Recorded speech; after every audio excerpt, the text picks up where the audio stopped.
Hi, I'm Peggy Oliveira. Welcome to today's Q&A.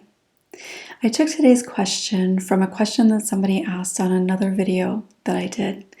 I thought it was a really great question, as really almost all questions are, and just thought it was kind of timely. I've been hearing a lot of people talk about this issue, this inquiry, and it makes sense that people would have this question. So I'm sure it's something that a lot of you have wondered about too.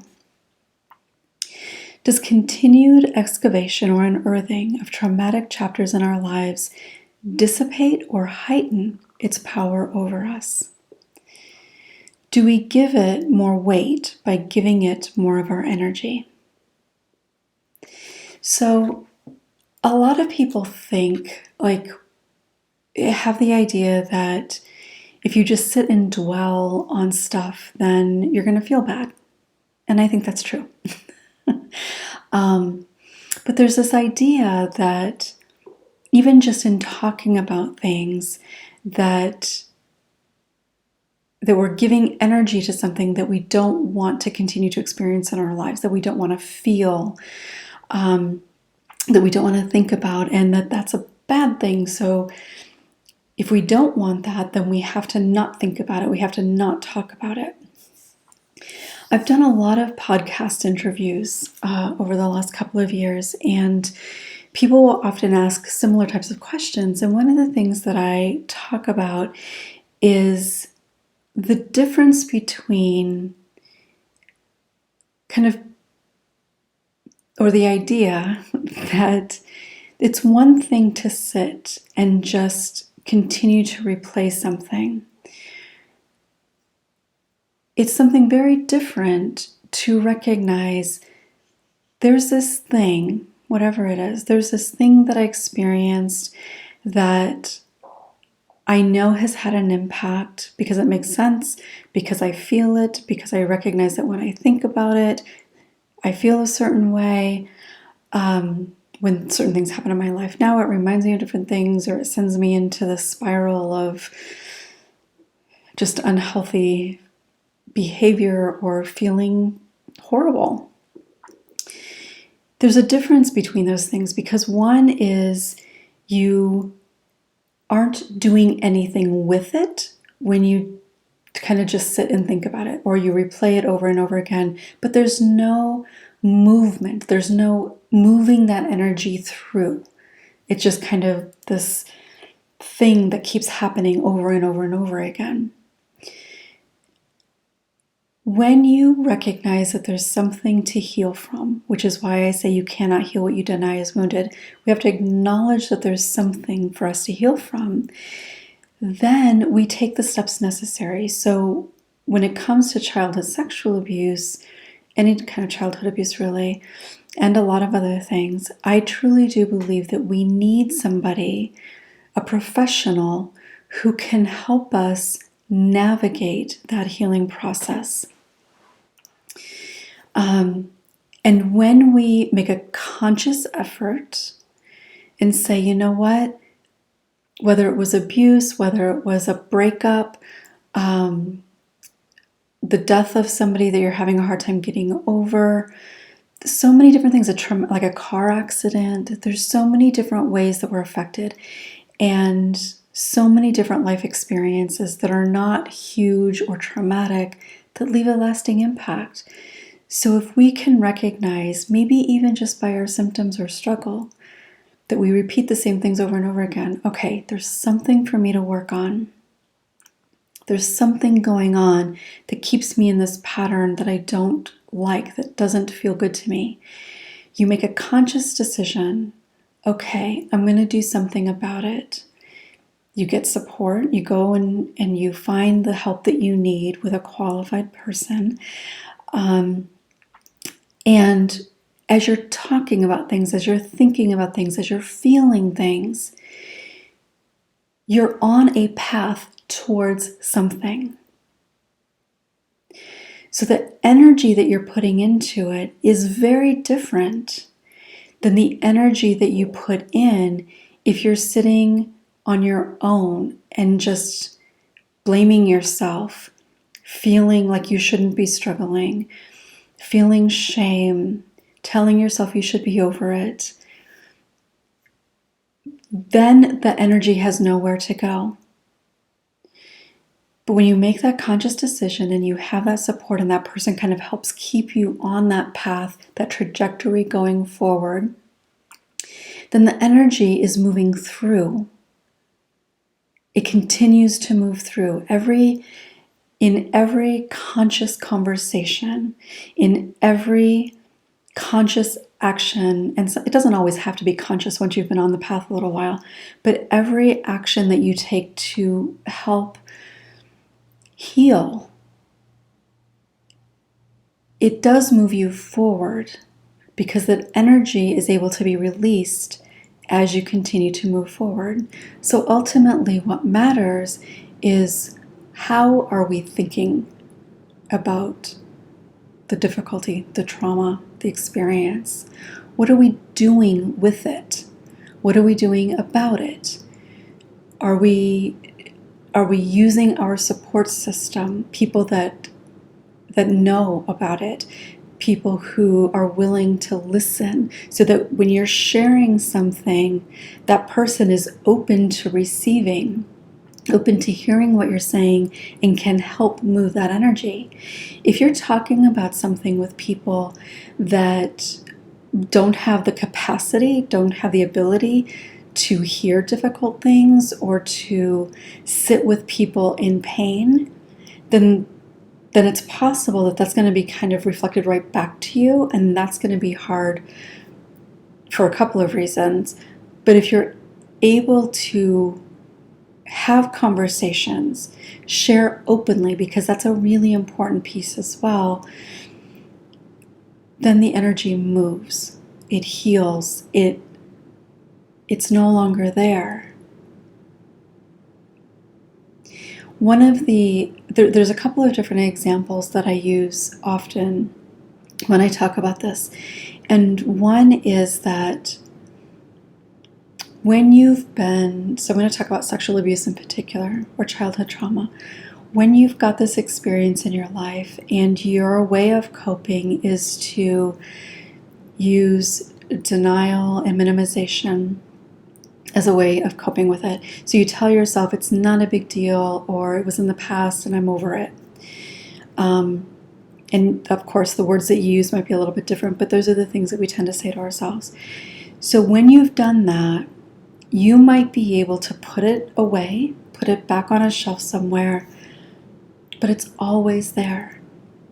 And you might be able to continue to go on with your life, and on the outside, everything looks perfect. Even on the inside, you're telling yourself, no, I dealt with that a long time ago. No, I'm over that. No, look at everything I've been able to achieve. I've done the work that I need to do. I dealt with that a long time ago. Well, denial and minimization is not dealing with it. It's coping with it. And everybody that I've ever known that has a history of childhood trauma, literally everybody that I've known, both in a professional capacity and in a personal capacity, because there's so many people that have a history of childhood trauma, that I know lots of people in my personal life who also have a history of trauma. But the thing is that because we've put it up on this shelf, on a subconscious level, we're always aware that it's on that shelf. We're always aware of making sure that the shelf doesn't topple over. And so the example that I use is, or the analogy I guess that I use, is that if you think of a jack-in-the-box, a children's toy that you wind up and suddenly the thing pops out, Jack pops out of the box. You go through your life in many ways like the lid is broken, and so you're having to hold Jack down into the box so that it doesn't pop up. And so literally you're going through your daily life, even when you're not thinking about it, when you're not thinking about anything related to trauma, you've used minimizing and denial so well, so effectively, that you don't realize that you're doing it. And so you're holding Jack down as you go through your life. But if you think about the energy that it takes to do that,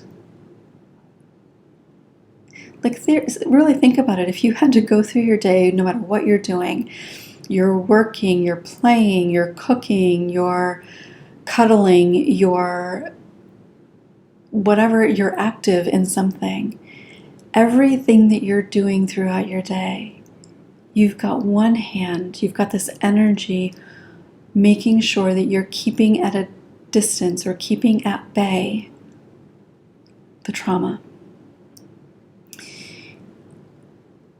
Obviously, that takes a lot of energy. Obviously, it doesn't take much for your hand to slip and all of that to come right back up. And an example of your hand slipping, so to speak, would be an argument with somebody that you care about, feeling inadequate at work, not getting the promotion that you wanted, not being picked for something, having a friend not talk to you anymore. There's so many different ways that our hand can slip.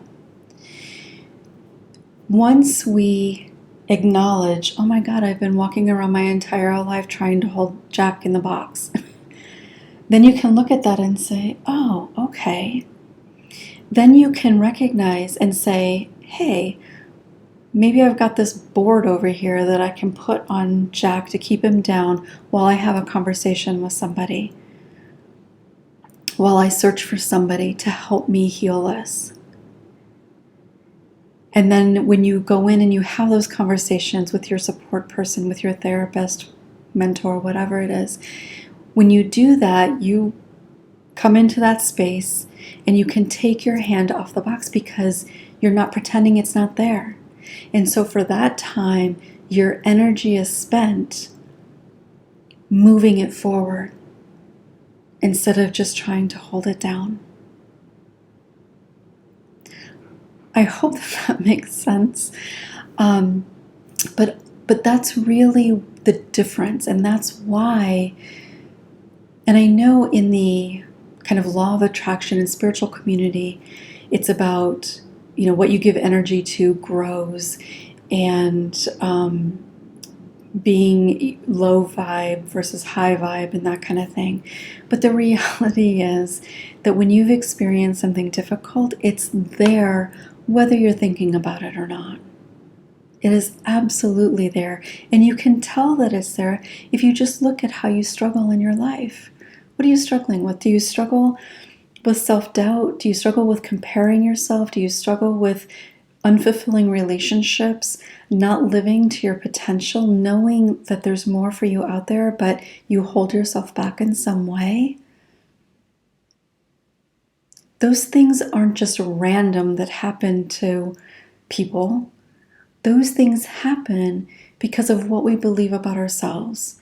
And for those of you watching this video, there's a strong likelihood that there's something really big that's left you believing things about yourself that are absolutely not true.